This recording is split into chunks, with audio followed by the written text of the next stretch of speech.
Mi amado, hoy vamos a predicar por el tema, ¿sí?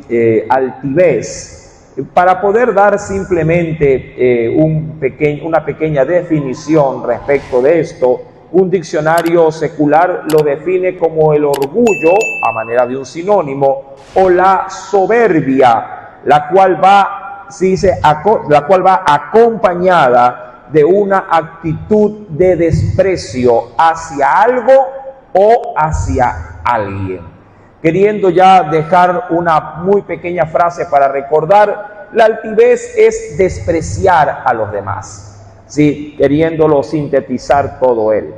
Cuando vamos al texto bíblico, mi amado, luego de que se ha dado esta pequeña definición, sí, Belsasar, mi amado, es un digno representante de ese desprecio hacia los demás. Sobre todo, mi amado, a lo que se refiere al orden propiamente de lo que representaba en todo caso el Dios de los hebreos. Él lo despreció en todo su máximo esplendor. Y para ello, obviamente, vamos a analizar en esta noche los acontecimientos que se llevaron a cabo desde el verso 1 al versículo número 4.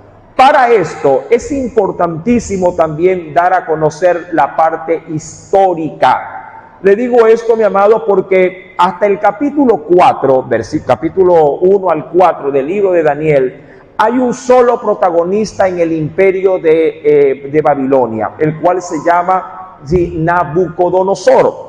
Él ha gobernado, de acuerdo a la historia general, 43 años, toda la nación de Babilonia y obviamente todos sus otros reinos que había él conquistado con sus ejércitos. 43 años estuvo en el trono.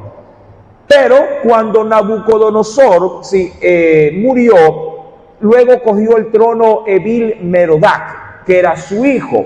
Luego vendrían 2 monarcas más y por último se establecería, de acuerdo a los datos históricos, Belsasar. Pero Belsasar no era el único rey de Babilonia. El padre de Belsasar estaba gobernando, pero no en Babilonia, sino en Arabia, ya que él había emprendido una gran batalla también para conquistar la región de Tamu y de esa forma ampliar aún más el territorio de Babilonia. Pero el padre de Belsasar, que era el legítimo rey, el padre de Belsasar, mi amado, se quedó en Arabia para garantizar que todo el emprendimiento que él hizo para conquistar aquella región perdurara. Y él se quedó allá, pero la capital del imperio seguía siendo Babilonia. ¿Qué fue lo que hizo el padre de Belsasar? Mi amado, lo puso a su hijo como lo que se denomina en tiempos bíblicos como un regente. ¿Qué es un regente? Un encargado del reino. Pero como él lo gobernó desde la capital, hablando de Belsasar, se reconoció como que si hubiese sido rey. Ahora, ¿cuántos años pasaron luego de la muerte de Nabucodonosor hasta el reinado en este caso Belsasar? Hubieron pasado aproximadamente casi 8 años después. 8 años después. Estamos hablando en cuanto al tiempo, por el año más o menos 539 antes del nacimiento de Jesús. 539 aproximadamente. Dado estos datos históricos, mi amado, como para poder reconocer lo que tenemos desde el versículo 1 en adelante, el rey Belsasar, insisto en esto, mi amado, era un rey sumamente orgulloso, lleno de altivez, lleno obviamente de desprecio, sobre todo a los que él, mi amado, consideraba como sus conquistados, los consideraba como algo indigno. Sin embargo, dentro de estos primeros 4 versículos, algo también está ocurriendo que la Biblia no nos lo dirá, sino casi al final de toda la historia. Cuando Belsasar, mi amado, invita a sus príncipes, los cuales dicen en el verso 1 que son 1000 príncipes, ¿y por qué tantos en un imperio bueno, digamos de esta forma, siendo realmente solo Belsasar el hijo del rey. ¿Por qué 1000 príncipes? Porque esos 1000 príncipes pertenecían posiblemente, sí, a todas las ciudades que el imperio babilónico había establecido y había delegado en cada ciudad diríamos, un pequeño gobernante para que pudiese controlar las ciudades conquistadas. Y eso se les otorgaba el título de príncipes. Es más o menos como lo que pudiera pasar en un país si acaso el presidente quisiera llamar a un gran banquete a todos los gobernantes o gobernadores de cada provincia.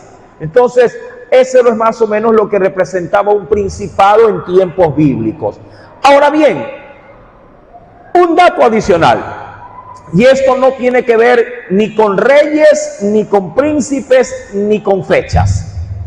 Babilonia era una ciudad, mi amado, sumamente grande, y como se podría denominar por estudios pasados, mi amado, esta ciudad era tan fortalecida, estaba tan guardada de los peligros de los extranjeros, a lo que la ciudad gozaba de un gran, diríamos, de un gran depósito de confianza en su interior. ¿Y a qué se debía esa gran confianza? En que todo el país de Babilonia estaba amurallado. Es decir, toda la ciudad, mi amado, se encontraba con una gran muralla, la cual, según los historiadores, tendría aproximadamente de 7 metros de espesor. Creo que este ancho de la iglesia, si no me falla la memoria, tiene 9 aproximadamente. O sea, el espesor, el grosor, mi amado, de las murallas, aproximadamente era desde esta pared de aquí hasta más o menos como por aquí, hasta donde yo extiendo mi brazo. O sea, un espesor sumamente, mi amado, digamos, compacto, endurecido, de concreto, que muy difícilmente atravesarían simplemente con un ataque, diríamos, sorpresivo. A esto se le añade que tenía doble muralla, doble pared de grosor, había un camino central. Por otro lado, mi amado, esta muralla tendría aproximadamente 25 metros de alto. Ya usted podría imaginar la gran magnitud del resguardo que tenía todo el país de Babilonia. En eso, mi amado, también habían torres alineadas en las mismas murallas que medían 5 metros más de altura de los 25, es decir, de 30 metros de altura. Eran como especies de garitas altas de donde se podía avisar, a la distancia, se podía visorar a la distancia, mi amado, cualquier acercamiento de enemigos. Mi amado, todo eso y su ejército, mi amado, sumamente armado, lo mejor de Babilonia, mi amado, lo tenían ellos en cuanto a poder militar, a poder bélico, todo lo tenían ellos. De ahí que sus habitantes en su interior descansarían, mi amado hermano, pero sin ningún problema. Es más o menos como que hoy que vivimos tiempos peligrosos, alguien diga, no importa si tiran balas, si queman, si explotan una bomba, mi casa está pero como un búnker, parece una caja fuerte, tiren lo que sea, nada le va a afectar. Entonces, toda esa ciudad, mi amado, gozaba de estas seguridades, por decirlo nuevamente, dentro de todo su estado. Dicho esto, y yendo ya al texto bíblico, mire que le he dado algunos datos referenciales. Ya yendo, mi amado, al versículo 1, el rey Belsasar hace un gran banquete. Pero, según la historia, que más adelante, mi amado, se va a poder constatar, mi amado, ya Babilonia está siendo rodeada por el ejército de Ciro. Es decir, por un ejército, mi amado hermano, de los persas. Ya está comenzando a ser rodeada. Pero Belsasar le ha restado importancia. ¿Por qué? Por los datos que le he dado. Por su gran ejército, por sus murallas, por las protecciones y la seguridad. Él le está restando importancia a este tipo, diríamos ya, de asedio por parte de Ciro el persa. Ahora bien, cuando voy al texto bíblico, él, mi amado, con toda comodidad, da un gran banquete, como lo dice la Biblia. Ahora, yo no sé, mi amado, pero para que en un lugar entren 1000 príncipes, estamos hablando de un salón sumamente enorme. ¿Usted ha visitado alguna vez en el aeropuerto aquí de Guayaquil? Sí, ha visitado, mi amado, ese tipo de, bueno, se podría denominar como salas de eventos que tienen ellos. Ha visitado el centro de convenciones aquí en Guayaquil por el aeropuerto. Son enormes, mi amado, son enormes, son salones más grandes, son como casi de media cuadra, pues, ¿no? Son salones enormes, alfombrados, con pantalla, con sillas ahí acolchonadas. Es un lugar sumamente grande. Allí tranquilamente podrían, mi amado, estar tal cual como se ha mencionado acá, cerca o más de 1000 personas. Mi amado hermano, lo que quiero decir es que en el palacio del rey había espacio tan grande y tan lujoso a lo que entraban las cantidades de personas que el rey tuviese en gana invitar. Y estos príncipes, de seguro, mi amado, no iban solos, iban acompañados también de sus comisiones propiamente, sí, de cada ciudad. Ahora bien, ¿a qué se dedicaron y qué estaban celebrando? Eso ya es otra cosa. Hay algunos, llamados historiadores, que dicen que estaban celebrando las victorias del padre de Belsasar. Ahora bien, dice la Biblia, y que en esa presencia, en esa fiesta, dice el Señor en la última parte, en presencia de ellos, dice los 1000 y el príncipe o el rey, perdón, los 1000, dice aquí, bebían, ¿qué cosa? Bebían, ¿qué dicen? Bebían vino. Bebían vino. Yo he dado algunas pautas en otras enseñanzas respecto, amado, del exceso, ¿sí?, de las bebidas embriagantes. No quiero ahondar en ello, pero quiero resaltar algo terminado de leer la primera parte del verso 2. Ya que allí, lea por favor y mire con detenimiento lo que Dios nos va a hacer saber. Dice, Belsasar, con el gusto del vino, mandó que trajesen los vasos de oro y de plata que Nabucodonosor, su padre, había traído del templo. ¿De qué lugar? De Jerusalén. Aquí hago un pare y voy a voy a considerar dos cosas. La primera, mi amado, la exposición a la que un ser humano se encuentra por dedicarse a una vida de libación, es decir, de bebida, siempre le hará actuar con torpeza. El excesivo uso del vino o de las bebidas embriagantes, mi amado hermano, créame, si nada de bueno, por lo menos bíblicamente, se lo logra resaltar, sino al contrario. La Biblia condena, mi amado, la embriaguez. La Biblia condena la borrachera. Cuando voy a la Escritura, quiero por favor que me acompañe al libro de los Proverbios, capítulo número 23. ¿Lo encontró? Venga, Proverbio 23, verso 29. ¿Para quién será el ay? Y ese ay es un ay de dolor, un ay de angustia. ¿Para quién será el ay o para quién será el dolor? Sí, la segunda pregunta va por ahí, ¿no? ¿Para quién será el dolor? Tercero, ¿para quién también serán qué cosa? Las rencillas o lo que es igual, los problemas. Luego dirá, ¿para quién también serán qué cosa? Las quejas. ¿Para quién las heridas en balde? Y esto se refiere a los golpes que se podrían llegar a recibir sin siquiera saberlo. Y termina diciendo el verso 29, ¿para quién lo amoratado de los ojos?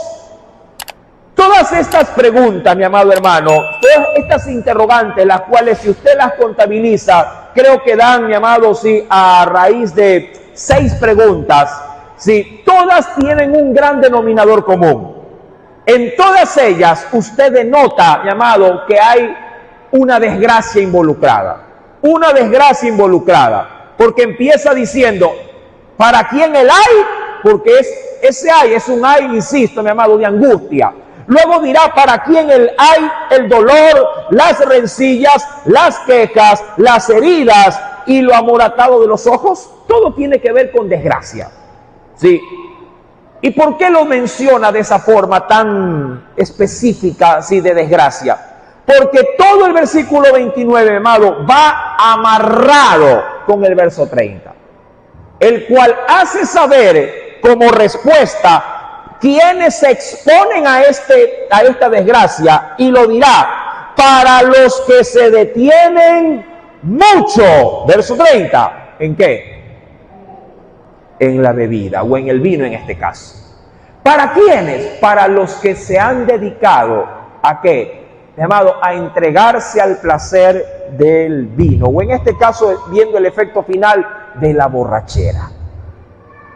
Yo ya le he dicho en otras enseñanzas que el vino era la bebida, diríamos, más popular, ¿sí?, de la región oriental. Por eso se resalta mucho. Si esta palabra hubiera sido escrita en nuestro tiempo, en nuestra cultura, no estaría el vino, estaría aquí la cerveza, se lo aseguro. Sí, por ser esa la bebida propiamente latinoamericana, ¿no?, que la gente utiliza para embriagarse. Pero en los tiempos bíblicos lo era el vino. Ahora, cuando se le suma el versículo 29, el verso 30, obviamente que Dios está haciendo notar de que el que se dedica a alzar el codo y a tomar, mi amado, a libar, va a tener perjuicio acompañado, resultado del estado de embriaguez. ¿A usted no le ha pasado, si acaso ha visto, o usted mismo no ha sido antes experimentador de vicios, dado que cuando la gente toma o se embriaga o pierde la razón, amado, le roban, se van de golpe, son bochincheros, ¿sí?, le hace problema a la mujer en la casa, maltrata a los hijos, claro, llega sin dinero, no hay para comprar la comida, es decir, todo lo que se emana del exceso del uso del trago termina en problema. ¿Verdad? Es así, termina en problema. Por eso es que la Biblia me hace saber de primera mano, mi amado, sí, que todas estas desgracias del verso 29 son para que los que se han dedicado, ¿sí?, o le han dado lugar en su vida al exceso de la bebida. Aún más, dice el Señor, verso 30, luego vuelvo a leer. Para los que se detienen mucho en el vino, para los que van buscando la mistura, que eso tiene muchísimo que ver con las bebidas que ¿cómo se le llama? El estado de fermentación. Buscan mucho, sí, la fermentación. ¿Qué dice Dios respecto de la bebida? No digo ni como consejo, sino como advertencia. En el verso 31 dice, no mires al vino cuando rojea. Claro, está el Señor tomando la referencia, insisto, propio de la época. Si este texto tuviera una forma de cómo decirlo en lenguaje nuestro, diría, no mires la cerveza cuando espumea en el vaso. Para el borracho, cuando le sirven la cerveza en el vaso, ya se me hace agua la boca.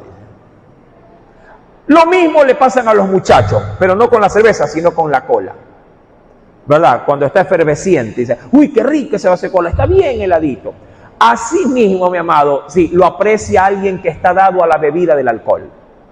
Y por eso la Biblia dice, lo primero, mi amado, para poder salvaguardar a aquel que tiene la intención de querer entregarse a la bebida, al trago, sí, o a la cerveza, o a lo que corresponda, dice, no mires al vino cuando rojea, cuando resplandece su color, ¿en dónde? ¿En dónde? Lea, ahí está en la Biblia, en la copa. ¿Qué dice el Señor? Se entra la bebida, dice que suavemente. Y creo que sí es verdad. ¿Sabes por qué? Porque cuando se comienza a tomar no es que mira, cuando tú tomas cola, ¿cuántas colas tomas? Vamos, sé honesto, ¿cuántas colas tomas? Cuando usted dice, anda, verte una colita, ¿cuántas se toma? Una, ¿verdad? Unita. Y toda la familia, ¿sí o no? Listo. Y cuando toma cerveza, ¿cuántas se toma? Una también. No, hermano, una docena de jabas. Porque es una. Y dice que es para la sed. Qué raro, si tiene sed, come cola, come whisky. Por último. Pero no, mi amado, cuando se trata de embriagarse, cuando se trata del deseo de la borrachera, mi amado, no es una, son multitudes de botellas.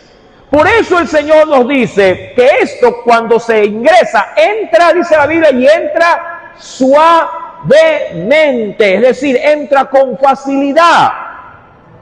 Pero, mira la consecuencia, verso 32, mas al fin, es decir, al término, como serpiente, dice allí, morderá y como áspid dará, ¿qué dice la Biblia? ¿Qué provocará a la larga? ¿Qué provocará? Dolor.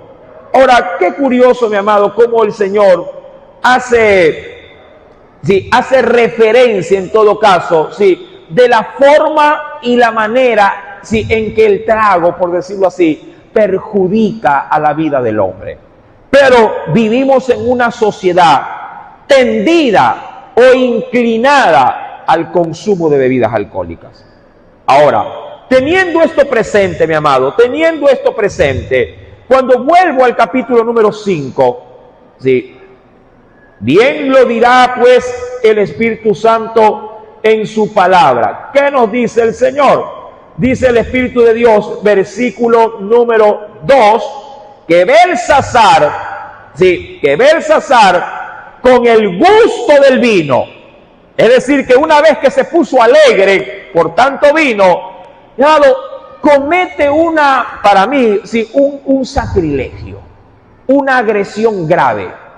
Mira, si algo Babilonia tenía, y eso te lo quiero decir así como que si estuviéramos trasladados en ese momento. Si algo tenía Babilonia, amado, era esplendor. El otro día analizamos aquí, mi amado, la grandeza y la majestad de Babilonia. Si algo tenía Babilonia, amado, era oro. Si algo tenía Babilonia, eran piedras preciosas. Si algo tenía, mi amado, Babilonia, era una vajilla real, no de plata, sino de oro puro, oro macizo, y de pronto copas incrustadas con perlas preciosas. Si algo tenía Babilonia, amado, era, diríamos, todas las comodidades que un hombre rico o un imperio rico pudiera llegar a tener. Lo tenían todo.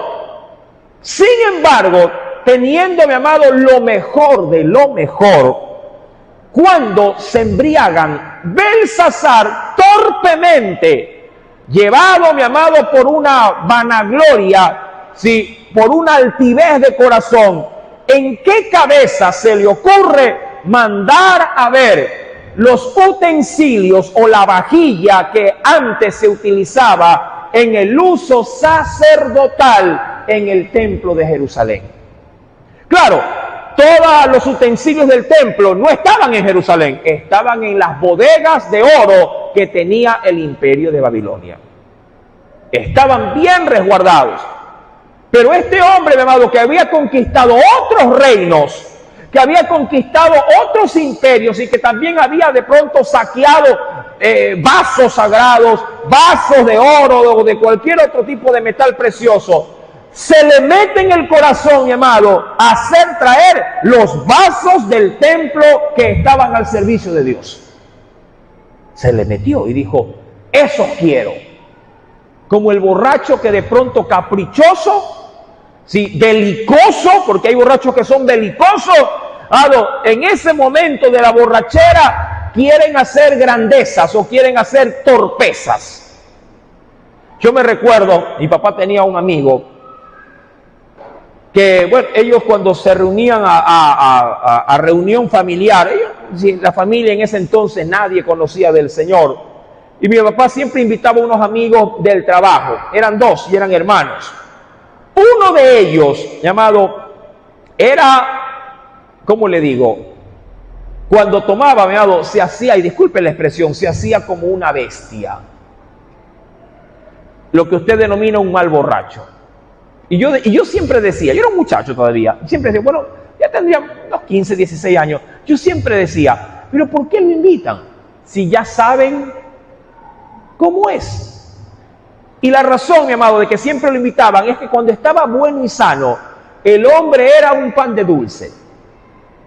El hombre era educado, bien portado, toda una persona de respeto. Pero una vez, mi amado, que se embriagaba. Yo me recuerdo tanto que los amigos de mi padre le decían a este compañero de trabajo, le decían, oye, yo a ti no te voy a dar trago, te voy a dar es leche. Leche te vamos a dar, porque tú no sabes tomar. Y él, claro, cuando estaba bueno, y eso era lo triste, que cuando ya pasaba la borrachera, al día siguiente le decían, oye, hiciste esto, hiciste lo otro. Yo decía, ¿cuándo? Yo no me acuerdo. Se le borraba el disco. No sé si se hacía el olvidado, pero decía que se le borraba el disco. Ese hombre cuando tomaba, bebía, amado, se creía Superman. A puño limpio se iba de golpe contra las paredes. Sí, es belicoso. Si alguien pasaba por afuera y dice, mira, te está mirando mal, ¿quién es? Se iba de golpe, ¿no? Es un animal. Como tener un perro rabioso encadenado. Belicoso como el sol, hermano. Terco, necio. Así, mi amado, entre otras cosas, sí, se inclina el corazón del hombre por efecto de la bebida. Hay algo especial en el Nuevo Testamento que Dios también nos hace notar. Ven conmigo, por favor, a la carta de los Efesios, capítulo número 5. Acompáñame, por favor. Carta a los Efesios, capítulo número 5.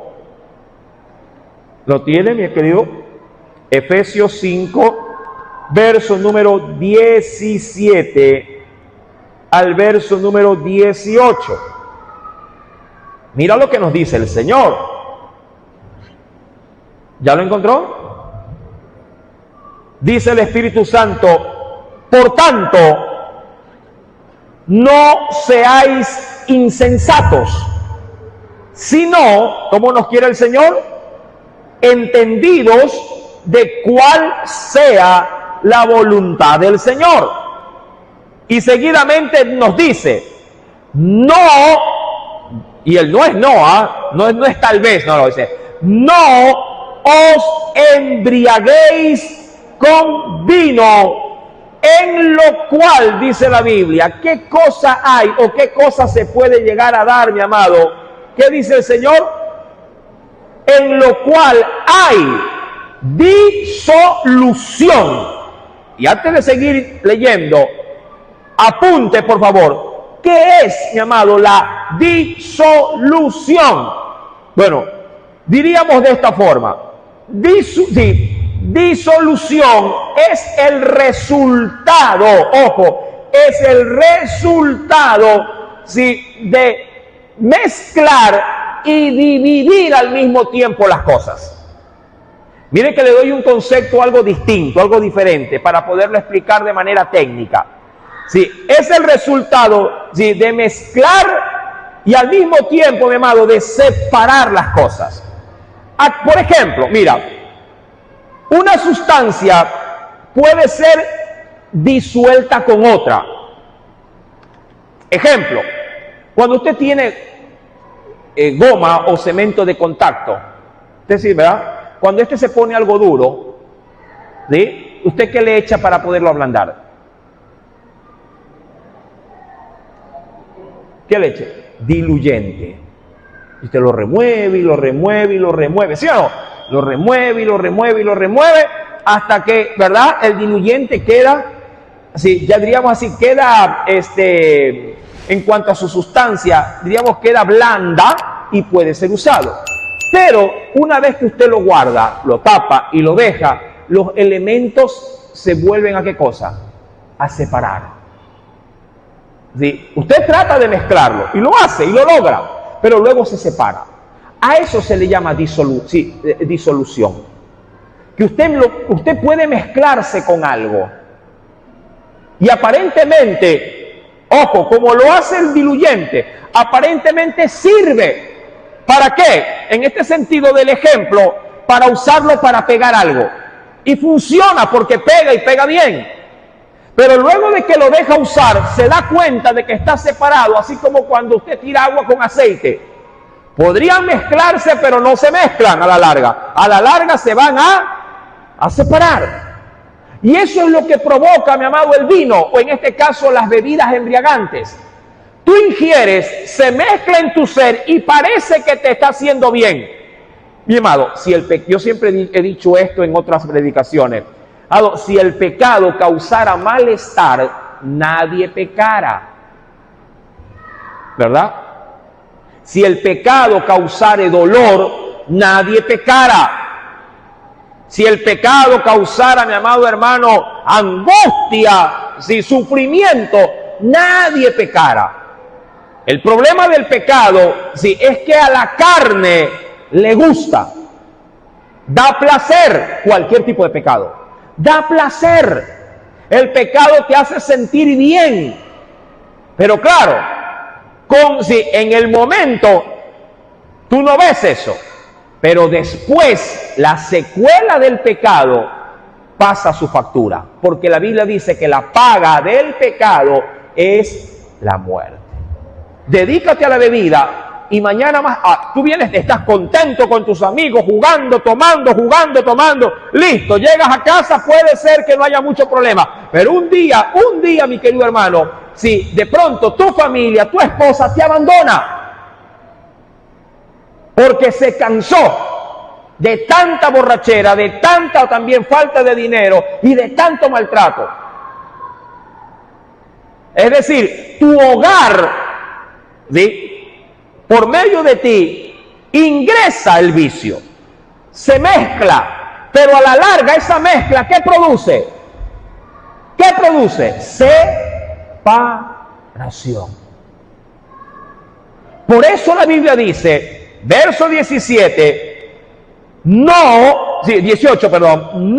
os embriaguéis con vino, en lo cual, y la Biblia no es que da la posibilidad, lo asegura, hay disolución. Ahora, si quieres sentirte lleno de algo, dice la Biblia, antes bien, sed más bien, ¿qué cosa dice el Señor? Sed llenos ¿de qué? Del Espíritu. Si algo quiere tu vida, llamado, quieres meterle a tu vida, métele al Espíritu Santo. ¿Cómo?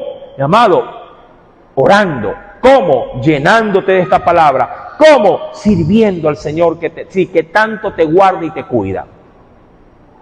Cuando vuelvo al texto bíblico de Daniel capítulo 5, el rey, por el gusto del vino, como lo dice aquí, mandó a traer los vasos de oro, verso 12 y de plata, que Nabucodonosor su padre había traído del templo de Jerusalén. ¿Y cuál fue el objetivo? ¿Para qué los hizo traer? Aquí hay un sacrilegio digamos así, en progreso. ¿Cuál fue el objetivo? ¿Para qué? Para que bebiesen en ellos el rey, sus grandes, que eran los príncipes, y mira que en este salón, ¿qué más habían? Sus mujeres y sus concubinas, dicho de otra forma, sus prostitutas. Esta reunión, mi amado, era una orgía, era un bacanal. Esto era, mi amado, como si fuera de brujas, era un aquelarre. A este rey se le mete en la cabeza traer esas copas que eran sagradas, traerlas y meterlas en medio de una fiesta, y por medio de esas copas llenarlas de vino y, mi amado, y embriagarse todos ellos, más de lo que ya estaban. ¿Por qué para Dios esto fue ya el colmo de los colmos? Para poder entenderlo, acompáñame por favor a la Biblia y ven conmigo al libro del Éxodo, capítulo número 30. Ahí lo va a explicar el Señor. Al versículo número 29. ¿Qué nos dice el Señor? Habló más Jehová a Moisés, diciendo: tomarás especies finas de mirra excelente, 500 siclos, y de canela aromática la mitad, es decir, 250 ciclos, de cálamo aromático 250, dice aquí también, hablando de ciclos, de casia 500, según el ciclo del santuario o la moneda del santuario, y de aceite de olivas un hin, que vendría a ser como casi 1 litro. ¿Qué más nos dice el Señor? Y harás de ello el aceite de la santa, ¿qué dice? De la santa, con él, hablando con ese aceite, ungirás, o lo que es igual, consagrarás. Ungir y consagrar es lo mismo. Con él ungirás el tabernáculo de reunión, el arca del testimonio, la mesa, dice allí, ¿sí?, con todos sus utensilios, el candelero con todos sus utensilios, el altar del incienso, el altar del holocausto con todos sus utensilios, y la fuente y su basa, así lo consagrarás. Y ojo con esta expresión final: y serán cosa, ¿qué dice el Señor? Y serán cosas santísimas. Todo lo que tocaren en ellos será santificado. Ahora, ¿por qué hago leer este texto? Para poder comprender que todo lo que estaba en el interior del templo estaba consagrado no como cosa santa, la Biblia dice, sino como cosa santísima. ¿Refiriéndose a qué con este término? Que esto era lo sagrado de lo sagrado. Todos los utensilios del templo, la más mínima, la cucharita, la campanilla, ¿sí?, la mesita donde estaban los panes de la proposición, el arca del testimonio donde estaba ahí, mi amado, el cáliz con algo de muestrario del maná que Dios había derramado en el desierto. Ahí estaba también la vara de Aarón que había reverdecido y se encontraba, claro que sí, las tablas del testimonio. Todo esto, todo el candelero, las luces, todo estaba consagrado. Y Dios, mi amado, se había asegurado de ungirlas con ese aceite que era un simbolismo de la presencia del Espíritu Santo, para decirle al pueblo y a sus sacerdotes que de lo santo, lo consagrado, era lo más santo todavía. Todo era santísimo, dice el Señor. Sin embargo, mi amado, todo eso que tenía esta representación tan valiosa para Dios, oh sorpresa, Belsasar lo había metido en medio de una fiesta pagana, dándole honra, alabanza a sus concubinas, que ya te digo que son rameras o prostitutas, a mujeres que eran consideradas de la alta esfera social, pero se dedicaban a los placeres. ¿Y a nombre de quién era esa fiesta? Mira lo que dice, y ven corriendo otra vez a Daniel capítulo número 5, porque la Biblia nos da los detalles en honor a quién era semejante, sí, bacanal. Dice el versículo número, sí, volviendo al texto, claro que sí, versículo número 4, dice el Señor: bebieron vino, y bebiendo el vino, ¿qué hacían? Alabaron ¿a quiénes? A los dioses de oro, de plata, de bronce, de hierro, de madera y de piedra. Ahora, ¿con qué ellos decían salud? Para darle honor a sus dioses. ¿Con qué, mi amado, platería lo hacían? ¿Con cuál? Con los mismos vasos sagrados que Dios, sí, había consagrado solo para él en el templo de Jerusalén. Esto, mi amado, esto fue la gota que derramó el vaso. Mire, usted puede amar mucho a su hijo, a su nieto, a su marido, y le quiero hablar a la esposa. Sí. Para las hermanas que tienen en casa el maquillaje con que se guapean más de lo que ya son, o se hermosean más de lo que ya son, pregunto, ¿quién de ustedes le da el maquillaje? ¿O usted se atrevería a permitirles, mi amado, sí, a sus hijos que jueguen con su maquillaje? Yo creo que ese tipo de implementos para una mujer, por lo general, suelen ser cosas que no se tocan. El hombre en esa parte es más, el varón es más como que desprendido, salvo que de pronto tenga algo que sea para él lo más valioso. No sé, hay quienes dicen, te presto hasta mi mujer, pero el carro no te lo llevas. Exageradamente, pues no lo dicen así. O sea, llévate todo, pero no me coja.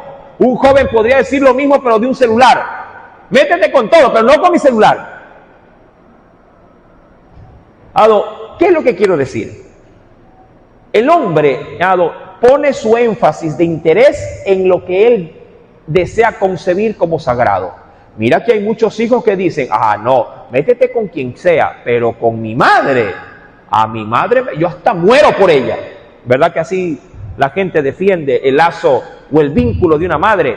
¿No? Entonces, mi amado, para Dios, sus utensilios, ¿sí?, eran santísimos.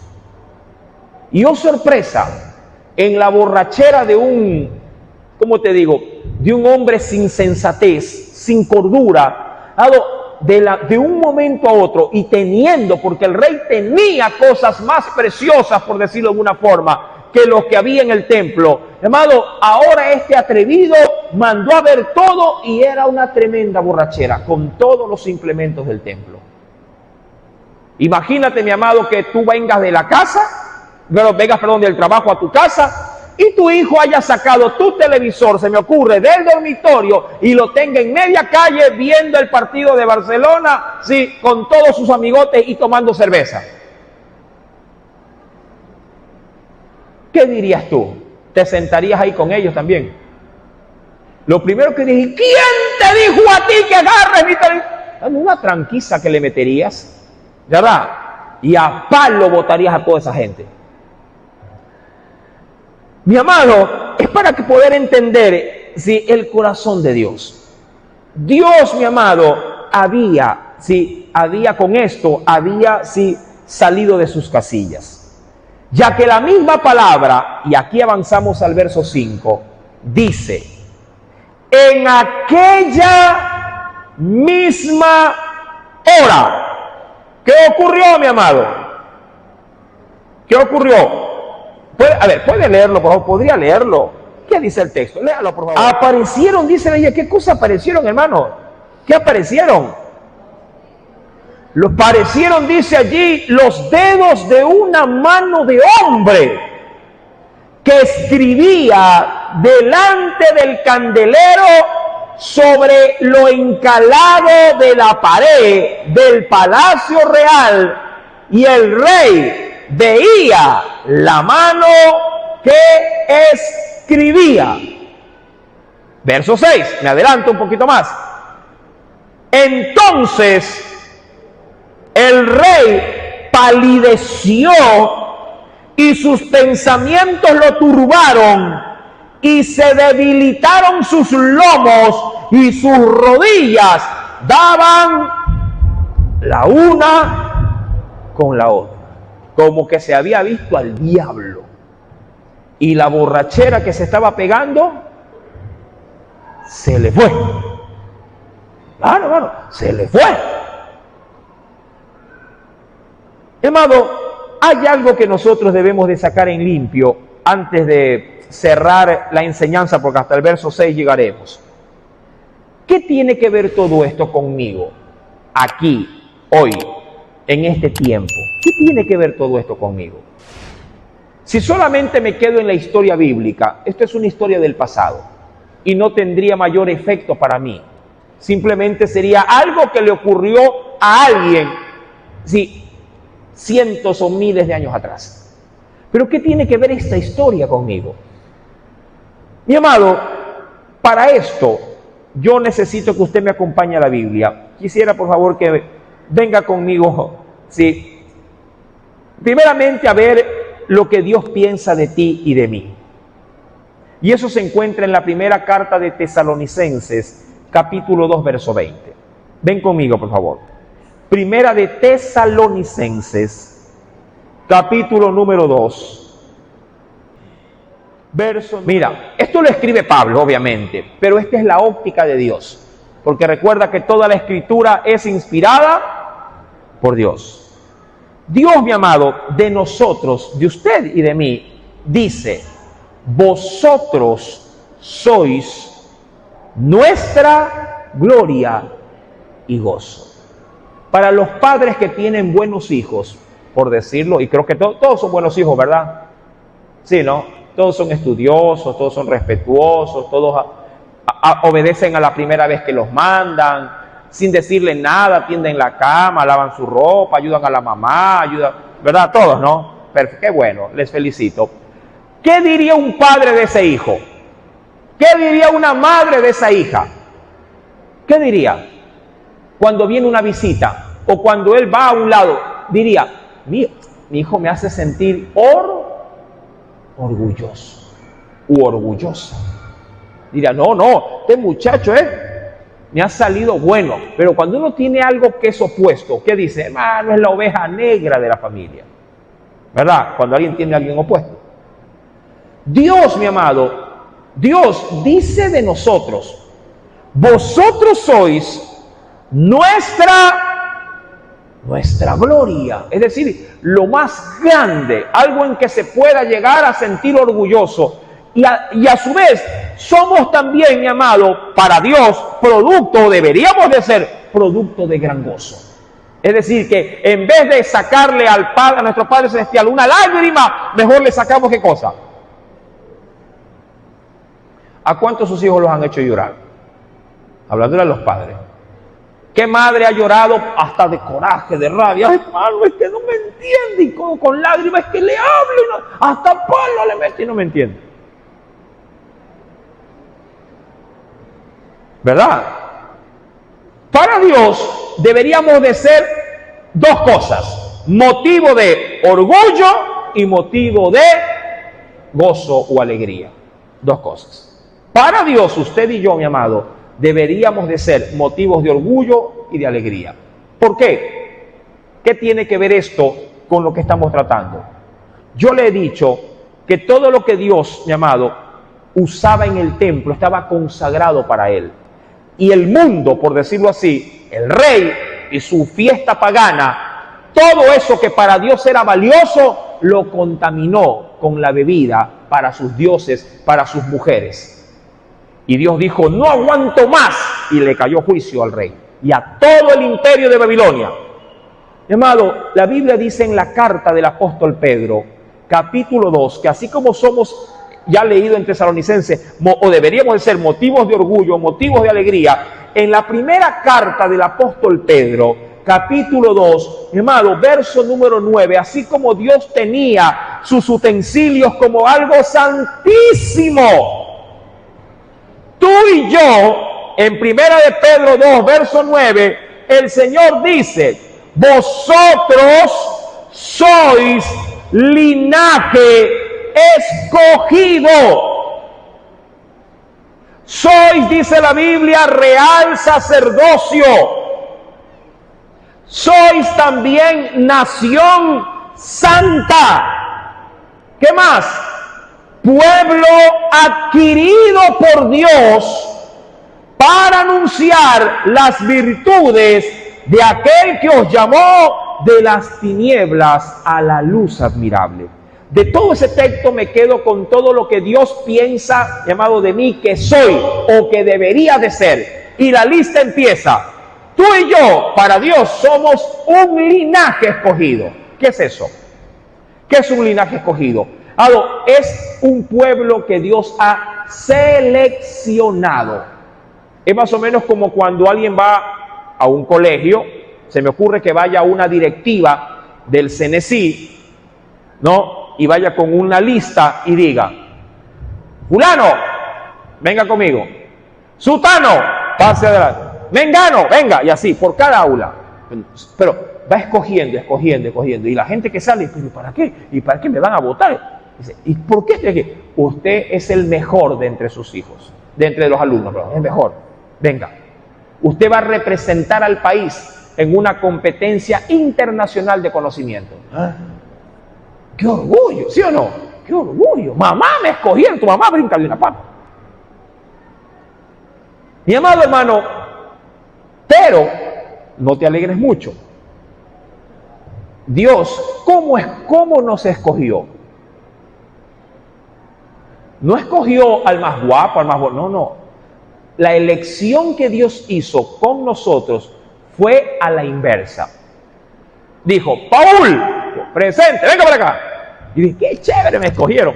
¿Por qué me escogieron? Por ser el más bruto. Ah.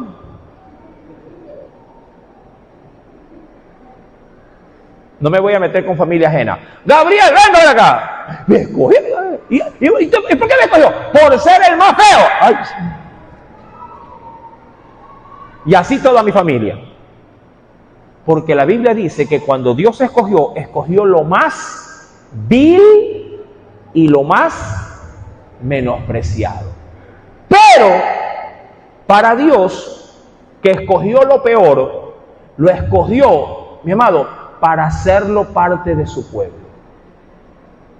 Dios no escogió a lo mejor del mundo. Entérate, Dios escogió a lo peor del pueblo. ¿Para qué, mi amado? ¿Por qué el Señor eligió así? Para que el poder se manifieste en esto que es débil. Dios no escogió lo mejor del mundo, escogió lo vil y lo menospreciado del mundo. Pero lo escogió. ¿Qué te puedo decir? ¿Quién le podría decir a Dios: pero Señor, ¿por qué a mí? ¿Por qué no a Él? Él es mejor que yo. No, papito, yo te quiero a ti. A Moisés le dijo: contigo, pero puedes mandar a otro, yo no sé hablar, yo no sé esto, no me interesa, tú te vas. ¿Me explico? Y lo escogió así, todo lleno de debilidad. Y mira que Moisés, después, mi amado, después de haber hecho una fechoría tremenda, lo escoge Dios. ¿Por qué? Porque Moisés, para poder huir de Egipto, mató a un egipcio. Era asesino, era reo. Y escogió a un prófugo de la justicia egipcia. Si acaso te habías olvidado. Moisés era prófugo de la justicia egipcia por haber matado a un capataz egipcio. Y Dios cogió a ese prófugo para luego hacerlo, ¿qué cosa? Llamado el pregonero de la salvación de una nación. Mira tú. La Biblia dice, primer punto, somos linaje escogido. 2, para Dios somos un sacerdocio real. ¿Y por qué dice real sacerdocio? Porque quien nos salva a nosotros es el Señor de señores y el Rey de reyes. Y por medio de Él, nos heredó, ¿sí?, el sacerdocio. Somos real sacerdocio. Luego dice que somos ya consolidados una nación santa, una nación consagrada. 4, pueblo adquirido. ¿Por quién? ¿Quién nos adquirió? Y cuando dice adquirir, habla de obtener algo por precio. Dios nos pagó o nos compró con la sangre preciosa ¿de quién? De su amado Hijo Jesús. Cuando yo leo ese texto, mi amado, obviamente que yo podría decir, como se lee en el capítulo 5, nosotros somos posesión de Dios, por donde quiera que tú lo quieras ver. Y como somos posesión de Dios, Él no va a permitir que su posesión se contamine, se ensucie y lo que fuera peor, sirva de objeto de burla para los demás. A diferencia de los vasos, las copas que mandó a traer Belsasar del templo, que eran usadas al antojo de la gente, tú y yo somos utensilios de Dios también. Pero a diferencia de esas copas, tú y yo podemos detener el abuso que se pueda hacer con nuestros cuerpos, con nuestras mentes, con nuestras obras. Un vaso no puede reclamar, pero tú sí. Un vaso no puede protestar, pero tú sí. Un vaso no puede, como le dijera aquí, no puede decir, me arrojo por la ventana, pero no me van a usar para poner aquí vino y libar entre ustedes. Pero un hijo de Dios sí. Mi amado, si tú no eres consciente de que tú eres en Dios un vaso de honra para Él, mi amado, si no eres consciente de eso, créeme que tu vida siempre se verá expuesta a contaminarse con lo que el mundo quiere hacer con nosotros. Hay algo precioso en la Biblia que quiero compartir también. Acompáñame, por favor. Dice el Señor, y mira este término que me parece muy especial también. En la primera carta de Pedro, pero más adelante, en el capítulo 4, y oh sorpresa porque va a utilizar el mismo término que ya vimos hace un ratito. Primera carta de Pedro, capítulo número 4, verso 3 al 4 también. 4, verso 3 al 4. Dice, basta ya. ¿Lo tiene? Basta ya. ¿Qué cosa? Como cuando la mamá le dice, basta, ya, suficiente, entren, ya jugaron bastante. ¿Verdad que así le dicen las mamitas? Basta ya, apaga ese televisor, todo el día ahí, basta. ¿Verdad? ¿Sí o no? Listo. Así también nos dice Dios a nosotros. Basta ya. ¿De qué? ¿De qué? El tiempo pasado para haber hecho lo que le agrada. Y dice a los gentiles. El término gentiles bien se puede traducir para nuestro tiempo. Si basta ya el tiempo de haber hecho todo aquello que le gusta a la gente que no conoce de Dios. Y hablo con algo de coherencia. Aquí hay muchos hermanos cristianos, sí, que han venido a Cristo ya como adultos, o aún hasta como ya un poquito más de adultos mayores.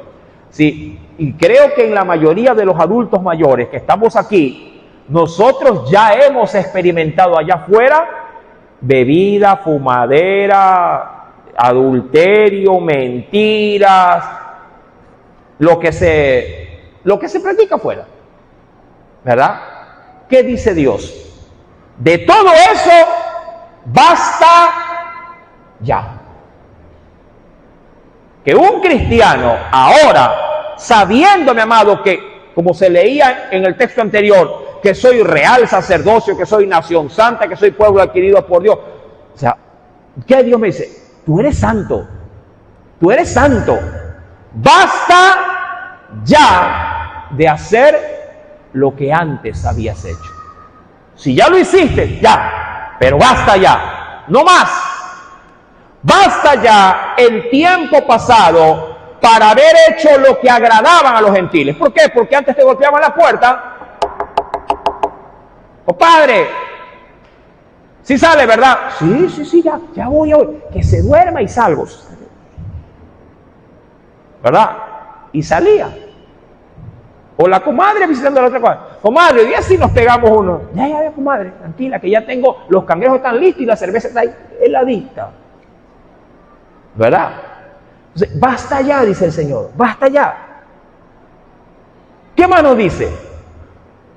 Basta ya, sí, el tiempo pasado para haber hecho lo que agrada a los gentiles. ¿Y qué hacíamos? Andando ¿en qué nomás andábamos antes? En lascivias, concupiscencias, embriagueces, orgías, disipación, que es división, y abominables idolatrías. ¿Sí? De todo eso que dice el Señor, basta. Si ya lo hiciste antes, bueno, ya, pero basta. Ahora ya no. Pero, ¿qué ocurre?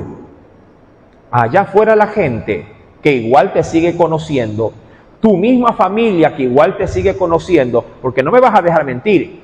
A veces dicen los hermanos, pastor, viene el cumpleaños de mi hijo o de mi hija, le quiero hacer una fiestita, ¿usted podría ir? Digo, sí, no hay problema. Hermano, pero disculpará algo, lo que pasa es que mi familia, usted sabe que ellos todavía toman, ellos todavía bailan, ellos todavía hacen sus cosas, dicen malas palabras, no se va a sentir ofendido. Digo, no, tranquilo, siempre y cuando usted haga respetar, porque ¿de quién es la fiesta? De mi hijo, allá. ¿Y dónde va a ser? En mi casa, allá. Entonces haga respetar a su hijo y a su casa. Si fuera en la casa de ellos, no nos queda más remedio que aguantar, no hacerlo, pero estamos ahí, pero no participamos. Pero si la fiesta es en tu casa, tú pones la comida, tú pones al cumpleañero, por favor, que la gente que va a tu casa te respete a ti y al hogar donde tú estás. ¿Sí o no? Ya se me dio. Amén. Duro, ¿no? Sí, pastor. Y así es. Basta ya. Pero ojo, mira, Dios sabe que allá afuera la gente es atrevida. Y mucho más cuando son nuestra propia familia. ¿Qué dice el Señor? A estos, es decir, a los gentiles que lo siguen haciendo, les parece cosa extraña que vosotros no corráis con ellos en el mismo desenfreno de disolución. ¿Y qué terminan haciendo? Y nos ultrajan. Y ahí termino. Dicho de otra forma, allá afuera tu propia familia te dice, comadre, se acerca a los 15, me imagino que le va a hacer, claro que le voy a hacer una fiesta. Y ya sabe que la fiesta, no, fiesta no. ¿Cómo que no? O baile, ¿por qué no el baile? No me digan que va a ser aburrido. Mira que van a poner alabanza. No, pues así yo no voy. Y mira. Y hasta te amenazan. No voy. Y usted dice, no venga. Si usted estima a mi familia y a la cumpleañera, vendrá. Y si no le estima, ¿porque a qué viene? ¿A celebrarle a ella o a celebrarse usted? ¿A quién viene a hacer sentir contento? ¿Al cumpleañero o a su carne? Y la gente ahí termina ultrajándote, termina minimizándote, pisoteándote. Esto pasa mucho en los trabajos también. También pasa esto muchísimo en los trabajos. Tú le dices, ¿sí vas a tomar? No. No, yo no tomo. ¿Cómo que no tomas? ¿Conmigo tomas porque tomas? No, yo no tomo. Toma o te tiro la cerveza. Tíramela. Pero yo no voy a tomar. Pero cuando no hay carácter, cuando no hay valor a lo espiritual, terminamos haciendo lo que ellos sí quieren. Mi amado, Belsasar mandó a ver las copas, se embriagaron y adoraron a sus dioses con las copas sagradas, y Dios inmediatamente hizo aparecer, como en una altura parecida a lo que está aquí arriba, a la luz de claro, nosotros tenemos reflectores, ellos tenían candelabros de luzco, me imagino, bien alumbrado, donde salió una mano de arriba, y dice la Biblia, y se puso a escribir algo. Se puso a escribir algo. Cuando el rey vio esto, y todos los que estaban en esa fiesta, al rey se le quitó la borrachera, ¿verdad? Comenzó a gaguear, comenzó a como que a volverse medio loco, y las piernas dice que le pegaban la una, ¿de qué? De miedo. Y el rey, dice la Biblia, versículo número 7, y léalo para concluir. Y el rey, ¿qué hizo? Lleno de espanto, ¿qué hizo? Gritó en alta voz que hiciesen venir magos, caldeos, adivinos.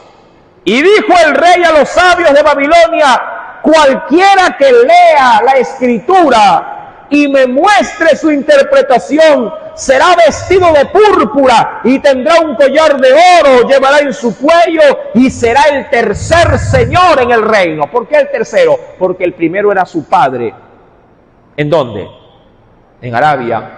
Él era el segundo como regente y lo iban a coronar de favores, sí, con el tercer puesto en el reinado, a aquel que pudiera decir qué es lo que se había escrito en esa pared llena de candelabros. Mi amado hermano, es evidente que Dios dio una sentencia. Dios no toleró la altivez de este hombre. Dios no toleró, mi amado hermano, la irreverencia y el irrespeto que se hizo con lo santo. La altivez de Belsasar no tuvo límites y pagó el precio. La Biblia dice, no le doy las citas para que ya no se distraiga mucho en buscándola, ¿sí? Pero la Biblia dice, mi amado hermano, ¿sí? Altivez de ojos y orgullo de corazón y pensamiento de impíos son pecado. Proverbios 21:4, como que no se lo dije. Son pecado. Altivez de ojos, orgullo de corazón, pensamiento de impíos son pecado. Proverbio 21:4. Mi amado, todo eso estuvo en el corazón de este rey. Ahora, la pregunta, ¿qué fue lo que escribió Dios con esos dedos? ¿Qué fue lo que escribió que nadie pudo leer, ni mucho menos interpretar en ese escrito? ¿Quieres saberlo? Venga el próximo día, martes, y lo sabremos con la ayuda de nuestro amado Espíritu Santo. Amén. Y recuerda, mi amado, tú también eres un vaso sagrado que Dios está usando. Amén. No te contamines ni te dejes contaminar. Amén. Alabamos a Cristo Jesús en esta hora. Aleluya.